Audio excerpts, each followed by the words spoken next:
Alright, here we go. So, this one is going to be super fast. So, I may actually just talk about what I'm cooking, even though my intention was not to do that. But this dish in particular, on top of being one of my favorites, is super duper fast. But first, a couple notes about last episode. As many of you may have seen, I committed a culinary faux pas, as one would say.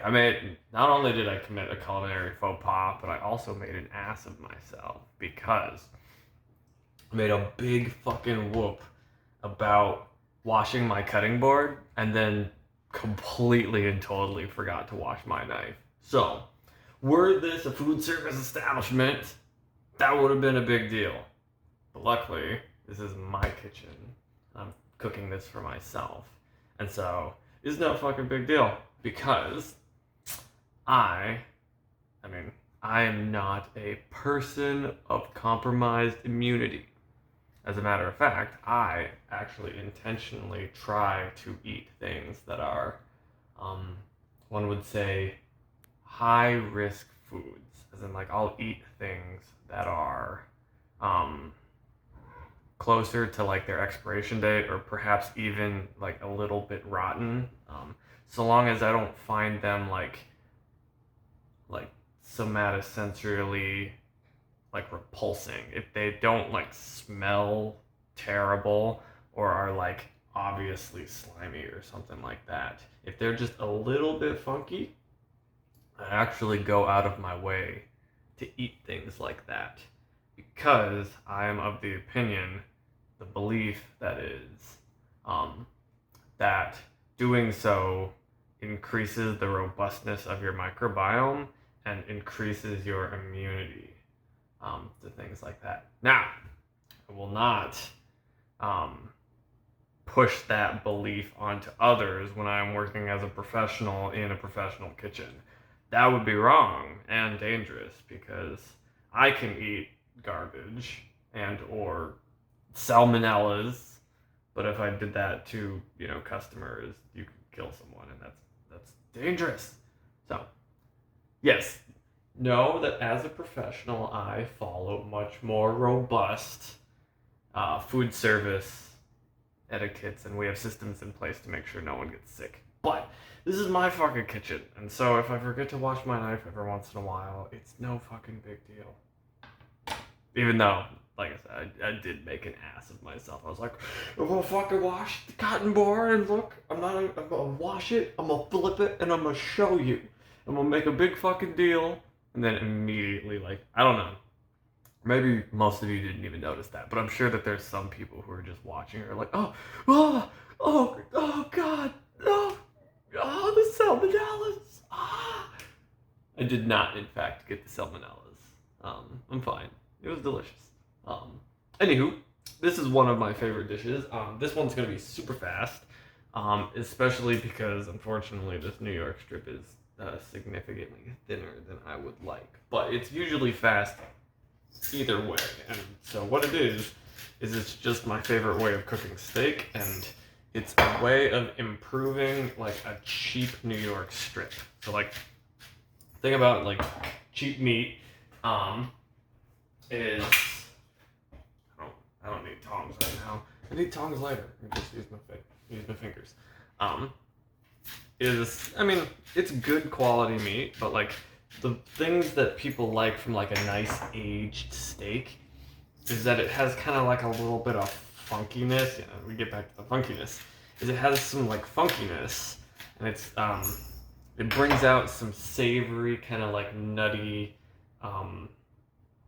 like those kind of decomposed flavors into the beef. But a New York strip that you buy from the supermarket will not have any of that. It's just gonna taste like meat. And so like you season it a little bit, and a lot of people like to use Worcestershire sauce. Worcestershire sauce. Worcestershire sauce? Worcestershire sauce. Herpaderp sauce. Herpaderp sauce. Anywho, lots of different flavorings to enhance their meat. specifically steak. Some people just love steak, just in general, and that's good on them. I'll have a good steak every once in a while.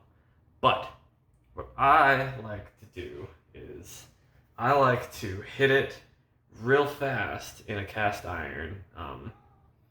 So like really, really hot. And then I like to broil it with blue cheese on top. And so it creates a blue cheese crusted New York strip.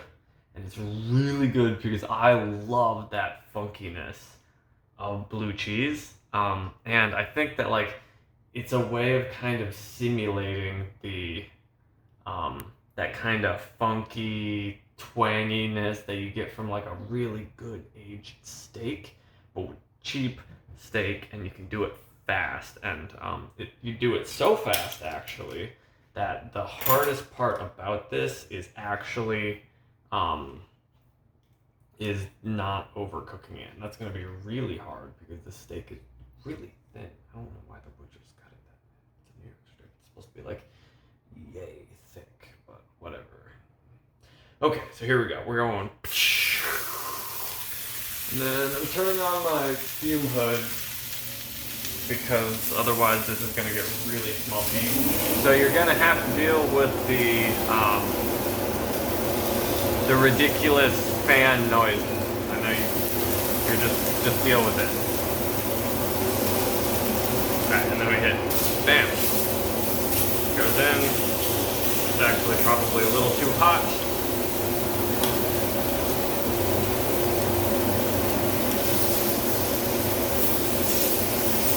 Okay.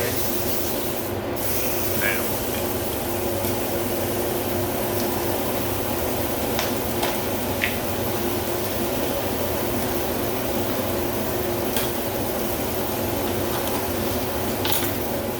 Too hot.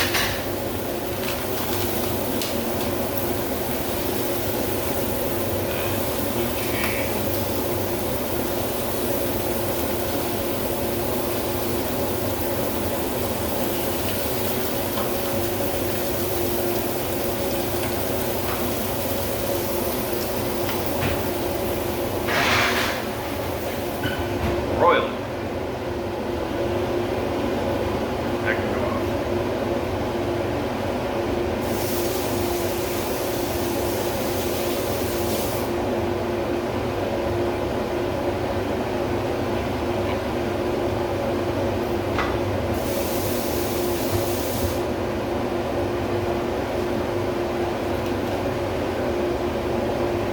Alright, well, I talked a little too long and that was too hot. It got more smoky than I thought. Anywho. No. Still this. But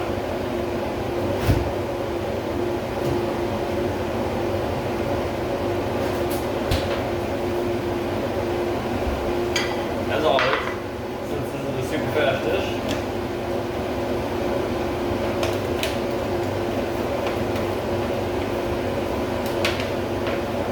spring mix.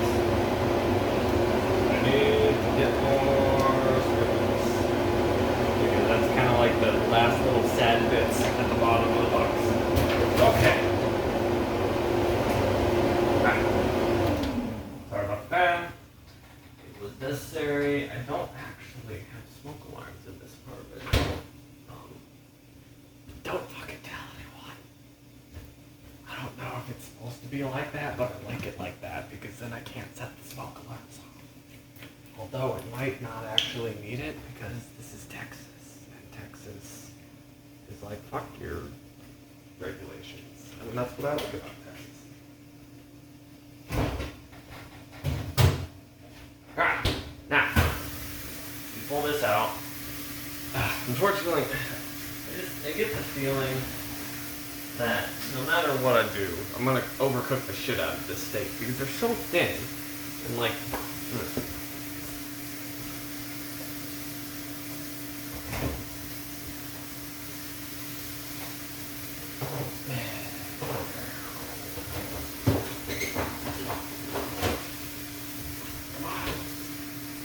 Broil, damn it, broil, but don't overcook.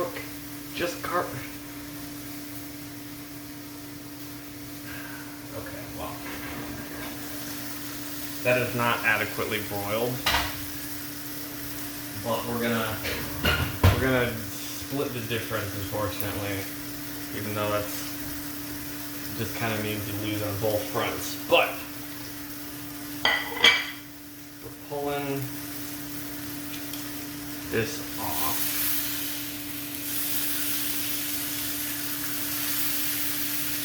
Using a very professional technique of balancing it on a knife and terracotta. Because, God, oh, well, alright, well, I'm still gonna post this because I told myself if you only post the things where you don't make mistakes, you will never post anything. And it's like, so you just gotta post them all, every single one, even the ones where you fuck up. And that's, yeah, I mean, it's still gonna be tasty. There's no way that anything that's covered in blue cheese like that isn't delicious, but it's not as, it's not satisfactory. It's not up to snuff, unfortunately. It's okay. There will be more. I will cook this dish one like many, many more times. Don't you worry. You will see it in its like perfect, like delicious form. But that's not what this is. I need much thicker steaks. I don't know why. Yeah, I just wasn't paying attention. Just went into the grocery store, like New York strips, and I snagged them and I ran off because for some reason, every single time I go into a grocery store, like if I have a thing that I'm looking for, I'll get the thing, and then I'll immediately forget like everything I went in there for. It's just, yeah, it's like they do that probably intentionally. They like probably set up the stores like that to confuse the shit out of you. And it's just like there's too many things in the grocery store. It's like there's fucking food everywhere, and then I'm thinking about like all the different bajillions of combinations of things I can cook, and then there's like pretty girls, and it's like, I just can't. Which is why I like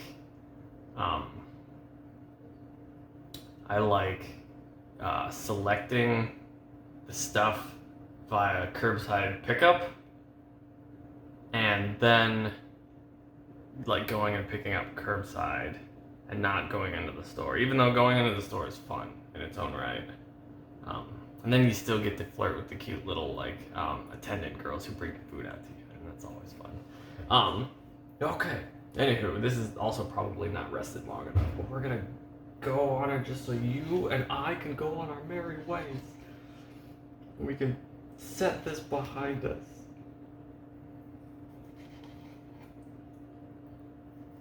We could do better next time.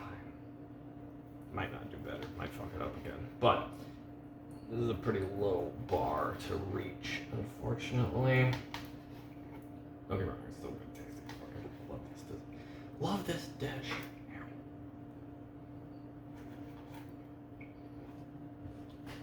So good. But this is a not quite up to par variation of it, as well as the fact, I don't know, it's kind of weird talking and cooking, and it's not as weird as I thought it would be, but you definitely, some things fall through the cracks. I don't think you guys can see that. It's kind of dark. Anywho, I need to fix my front-facing camera so that I can take like, I don't know, what's the B-roll of the dishes, and so that's like the B-roll. That's right there. It's still all in one take. So like I get that the filmmaker's credit of I did it all in one take because I had no choice.